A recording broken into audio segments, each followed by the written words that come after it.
She may not like. Hala!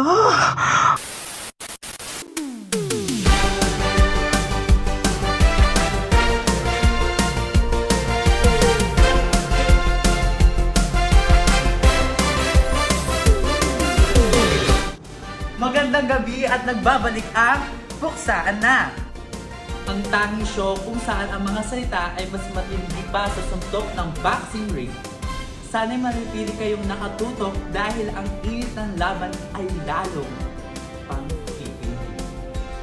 Bago tayo mag-break kanina, narinig na natin ang mainit na argumento mula sa Pulang Kapunan. Binuhos sila ang lahat. Pero ngayon, oras na para sa ating pangalawang grupo na umangat sa spotlight. Ibigay na natin ang masibagong palakpakan para sa Asul na Kapunan. Narito na ang Asul na Kapunan. Tatlong mahuhusay na debater na handang ipakita ang kanilang galing. Kamusta naman kayo, Asul na Kapunan? Kayo ba ay kinakabahan? Okay naman po kami, medyo kinakabahan, pero kayang-kaya namin to. Ano naman ang inyong ginawa o preparasyon upang makamit ang tinataglay niyong tagumpay dito sa debate na ito? Para sa amin, ang ginawa lang talaga namin ay teamwork. Tsaka nagtutulungan lang para maging matatag yung argumento namin sa araw na ito. At gusto ko ang energy nyo. Kaya ano pang hinihintay nyo? Simulan na natin ang laban. Bawat miyembro ng Kapunan ay may 5 minuto para kunin ang mikropono at ihayag ang kanilang argumento. Kapag natapos na ang isa, susunod agad ang kasunod na miyembro. Pagkatapos magsalita ng lahat ng tatlo, magkakaroon tayo ng ikling commercial break at pagbalik natin, ang madla na magpapasya kung sino ang pinakamalakas o pinakamapanindigan sa kanilang argumento. Handa na ba kayo? Asul na Kapunan? Sino ang mauuna? Ako po ang mauuna. Mukhang si Rich dyan ang mauuna. Ang iyong 5 minuto ay magsisimula ngayon!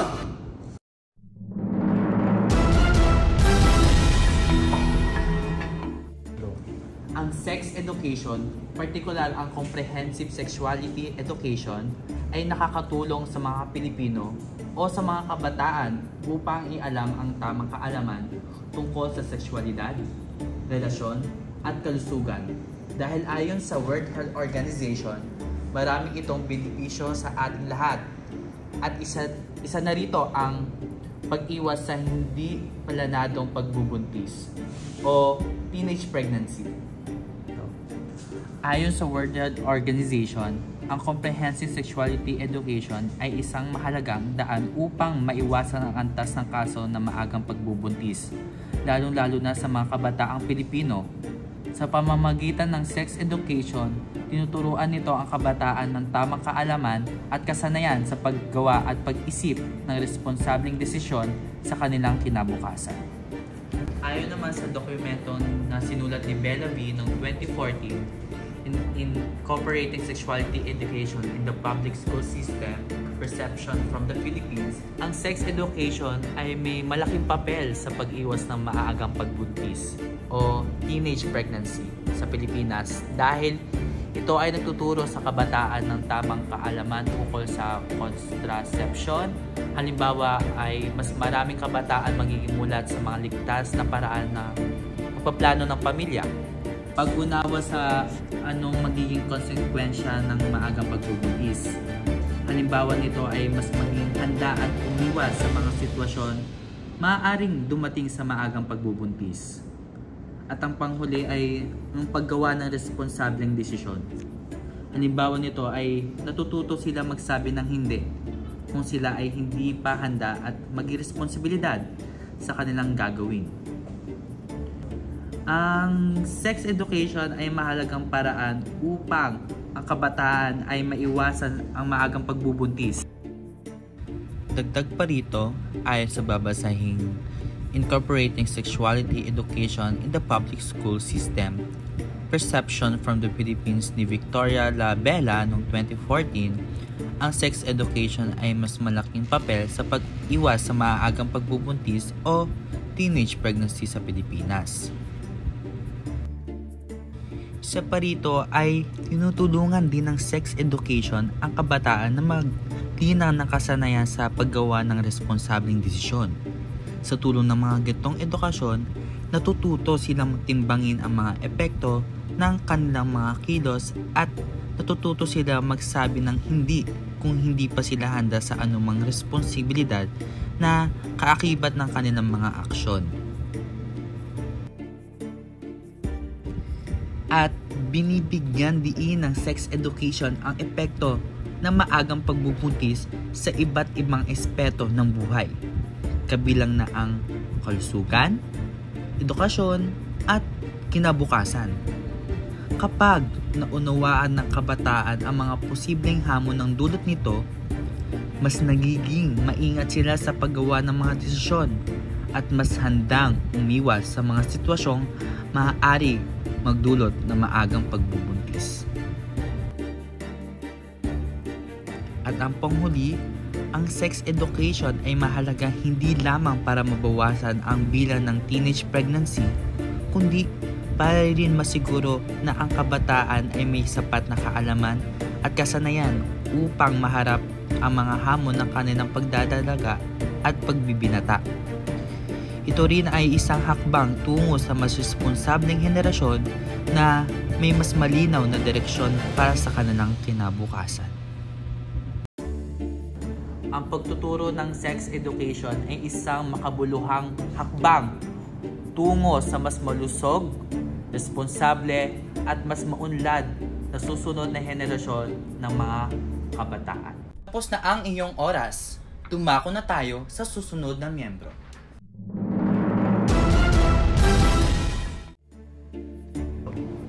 Ayon sa Centers for Disease Control and Prevention, nagpapakita na mga kabataang nakatanggap ng masusing sex education ay may mas malamang na gumamit ng protection sa pagkipagtalik na nagreresulta sa pagbawas ng mga kaso ng STIs. Ang programang ito ay nagtuturo ng tamang impormasyon tungkol sa paggamit ng condoms at iba pang contraceptives. Ayon sa Centers for Disease Control and Prevention, ang mga kabataang may edad na 15 hanggang 24 ay may pinakamataas na rate ng STI sa Estados Unidos.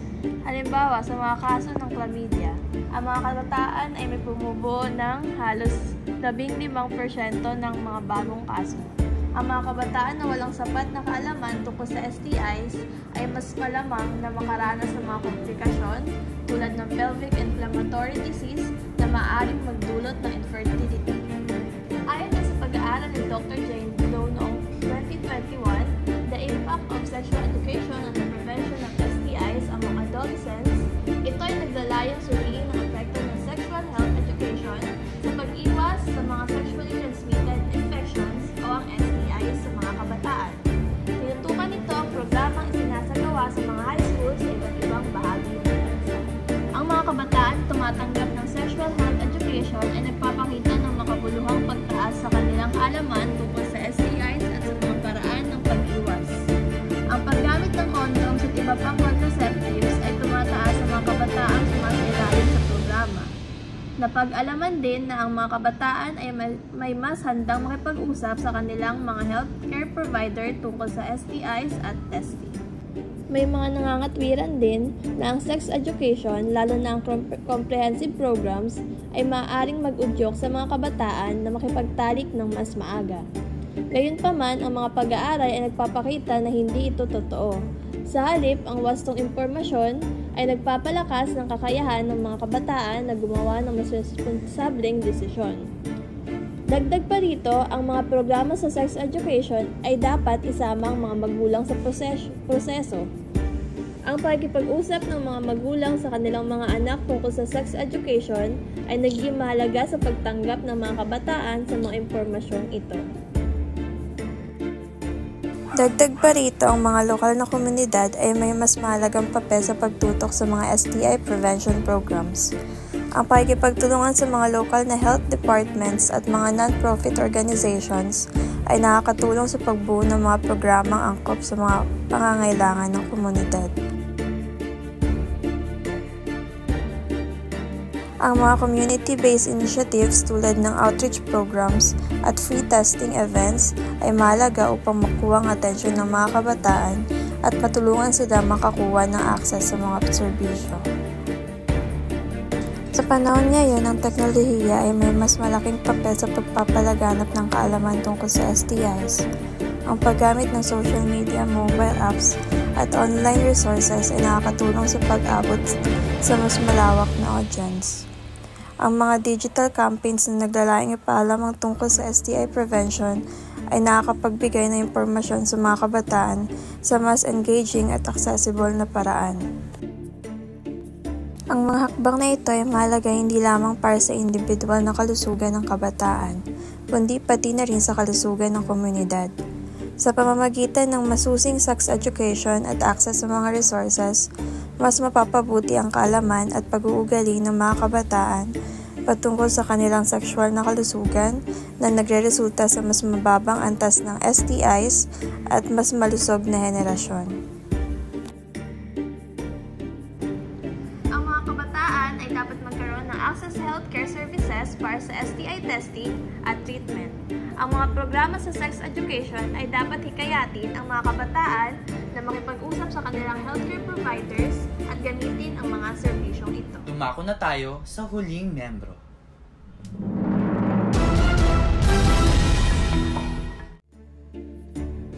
Ang pagsulong ng sexual education ay makakatulong sa ating bansa at sa ating mga mamamayan sa pamamagitan ng iba't ibang pamamaraan. Una, sa pagpapahalaga sa sexual diversity. Ang sexual education ay hindi lamang tungkol sa pisikal na aspeto ng sexualidad. Isa sa mga pangunahing layunin nito ay ang paglalawak ng ating pag-unawa sa sexual diversity. Sa pamamagitan ng edukasyong sexual, matututunan ng mga kabataan ang kahalagahan at pagrespeto sa iba't ibang identidad at orientasyong sexual. Ayon sa pag-aaral ni Chandra Molly et al. Noong 2015, na pinamagatang 3 decades of research, The Case for Comprehensive Sexual Education, malaki ang naitutulong ng komprehensibong edukasyong sexual sa pagpapalaganap ng kaalaman ng kabataan, pagbawas ng mga panganib na gawi, at pagpapalaganap ng responsableng pag-uugali hinggil sa sexualidad. Sa halip na hikayatin ang maagang pakikilahok sa sexual na aktibidad, ang ganitong uri ng edukasyon ay nagtuturo ng disiplina at tamang desisyon. Ang edukasyon ay pundasyon ng ating kinabukasan. Pagdating sa komprehensibong edukasyon sexual, marami ang nagsasabi na hindi na ito kailangan. O kaya naman ay magdudulot ito ng masamang impluwensya sa ating mga kabataan. Subalit, ang argumentong ito laban dito ay madalas na nakaangkala sa maling impormasyon ng tao. Kaya't ngayon, hindi lamang natin tatalakayin kung bakit mahalaga maisulong ang edukasyong ito, kundi ipakita rin natin kung bakit ang mga argumentong ito ay walang matibay na basehan. Sinasabi nila ang sexual education ay nagtuturo sa kabataan na maging maaga sa pakikilahok sa sexual na aktibidad. Ito ay hindi totoo. Ang pag-aaral ng UNESCO noong 2018 ay nagpapakita na ang kabataan na may access sa tamang edukasyong sexual ay mas lamang na maghintay bago makilahok sa anumang sexual na aktibidad. Ang impormasyon ay nagbibigay liwanag, hindi nagtulak ng masamang gawin. Ang iba ay naniniwalang ito ay hindi angkop sa murang edad ng kabataan. Sa totoo, ang komprehensibong sexual education ay nakabatay sa developmentally appropriate content. Hindi ito agad natuturo ng pisikal na sexualidad sa murang edad, kundi nagsisimula sa mga aralin tulad ng paggalang sa sarili at sa iba, tamang relasyon, at mga konsepto ng consent. May nagsasabi rin na ito ay trabaho ng magulang, hindi ng paaralan. Habang mahalaga ang papel ng magulang, hindi lahat ng pamilya ay may sapat na kaalaman o komportableng magturo ng ganitong mga paksa.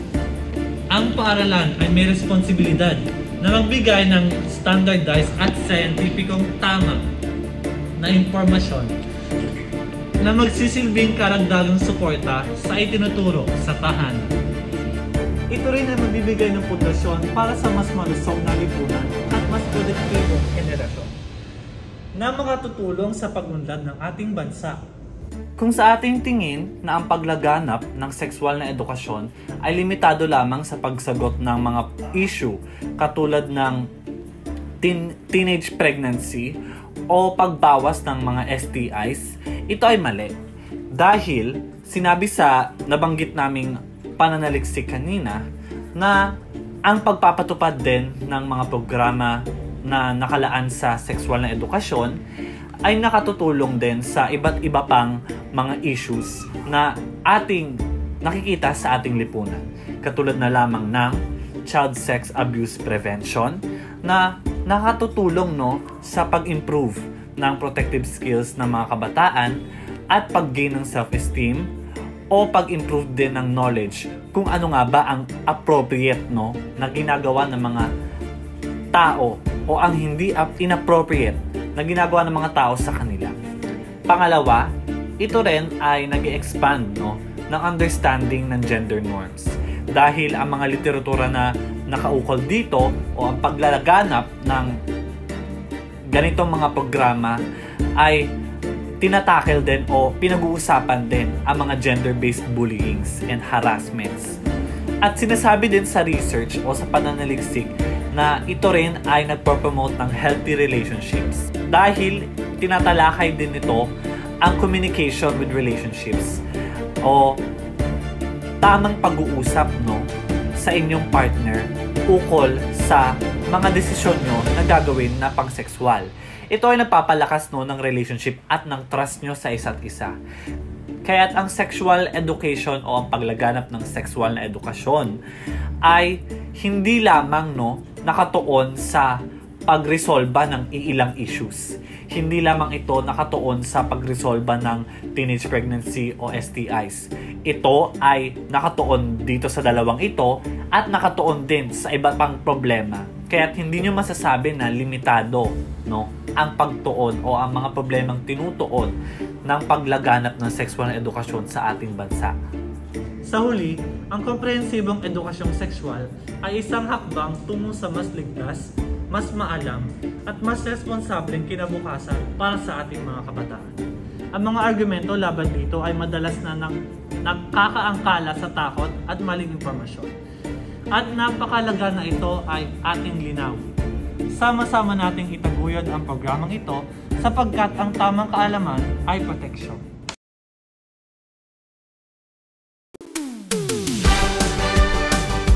Ngayon naman, dumako tayo sa ating espesyal na segment na tinatawag na Puntos Mo, Panalo Mo. Dito, bibigyan natin ang ating mga kalahok ng 30 segundo para magbigyan ng kanilang pinakamalakas, pinakamabilis, at pinaka-convincing argumento. Simple lamang ang ating layunin, kumbinsihin ang ating audience sa loob ng maikling panahon. Walang paligoy-ligoy, diretso sa punto. At siguraduhin tatatak sa isip ng lahat. Kaya't ihanda na ang inyong mga argumento dahil sa puntos mo, panalo mo. Bawat segundo ay mahalaga. Sa pagtatapos, nais kong bigyang bilin ang mahalagang papel ng komprehensibong sex education sa kalusugan ng kabataan. Ayon sa pag-aaral ni Dr. Emily Green at mga kasamahan sa American Journal of Public Health noong 2020, ang mga school-based sex education programs ay nagpakita ng makabuluhang epekto sa pagbawas ng teenage pregnancy at sexual transmitted infection. Ang wastong edukasyon ay hindi lamang nagbigay kaalaman sa mga kabataan, kundi nag-udyok din sa kanila na gumawa ng mas responsableng desisyon tungkol sa kanilang sexual na kalusugan. Sa paglalagay ng mga programang ito sa ating mga paaralan, pinibigyan natin ang mga kabataan ng kasangkapan upang maprotektahan ang kanilang sarili at ang kanilang kinabukasan. Ang sex education ay hindi lamang isang usaping pampaaralan. Ito ay isang panawagan para sa mas malawak na pagkilos mula sa mga policy makers, guro at komunidad. Dapat tayong tumayo at ipaglaban ang ating karapatan sa kaalaman at kalusugan. Ang kaalaman ay kapangyarihan. At kung nais natin na mas maliwanag ang kinabukasan para sa ating kabataan at bansa, ang komprehensibong edukasyong sexual ang isa sa pinakamahalagang hakbang. Panahon na para kumilos. Maraming salamat po. At dyan, nagtatapos ang